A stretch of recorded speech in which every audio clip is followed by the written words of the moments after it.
So today we're going to talk about type 2 diabetes. We're not going to be talking about type 1, but type 2 diabetes is more of a disease of insulin than it is of glucose. Now, let me explain.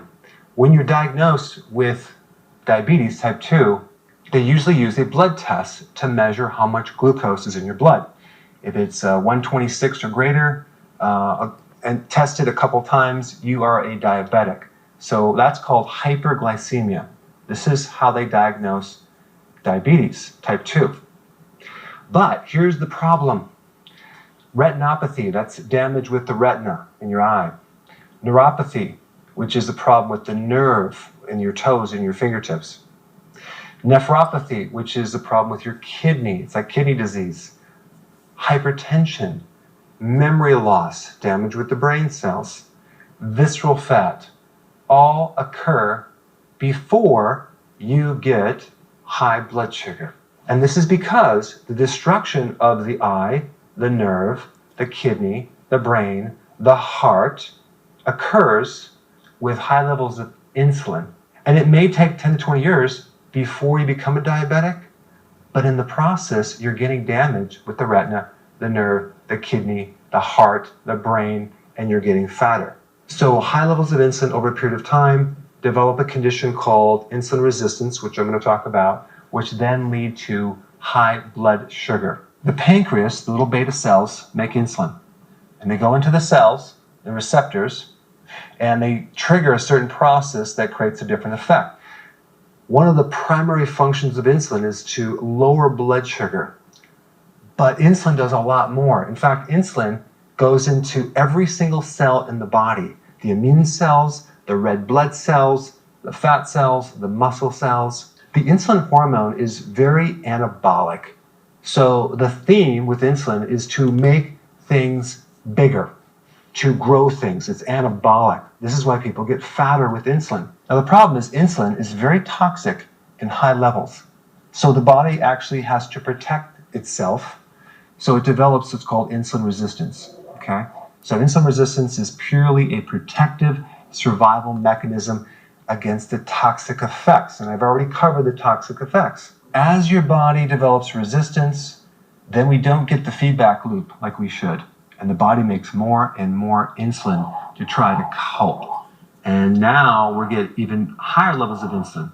And as things worsen over time, the pancreas gets exhausted and it starts to fail in this compensation.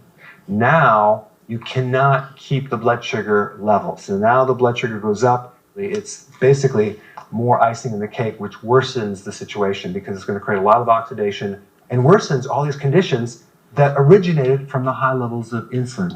Now, why is this so important?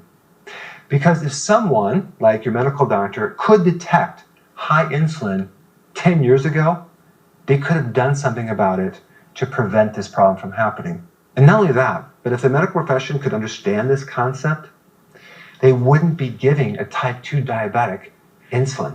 They wouldn't give them medication to increase more insulin because all that's doing, it's like pouring gasoline on a fire and it's just going to make it worse. So it's very, very important when you get your blood test to ask your doctor to always test your insulin levels, your fasting insulin levels, and make sure it's below 5. Many times you'll see reference points that normal is like 8 to 12. But so there's a lack of agreement on what normal is, and that's a whole other video on that. But you want to keep it 5 or lower to be safe. All right, so now let me just show you what causes the increase of insulin. Carbohydrates, carbs and protein exaggerate the spike in insulin.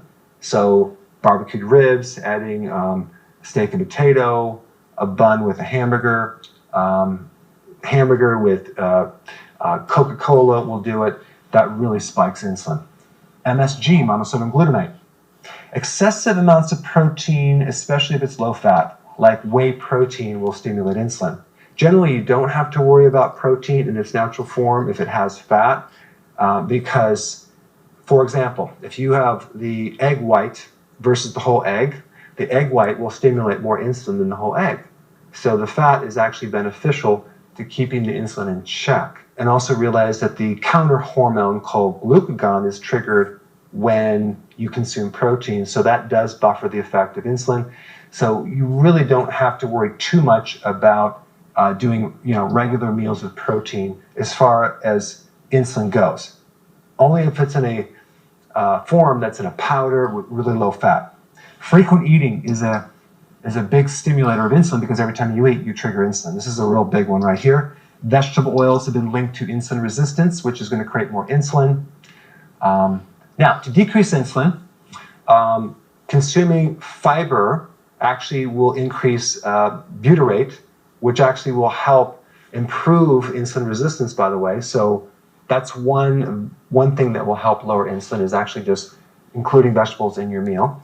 Doing keto, low carb will do it. Intermittent fasting, apple cider vinegar, certain minerals like potassium, magnesium, chromium, zinc will all lower insulin.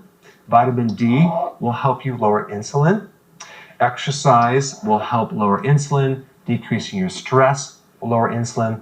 And getting good night rest will also help lower insulin. And just make sure the next time you get your blood test, have them test your fasting insulin level. Thanks for watching.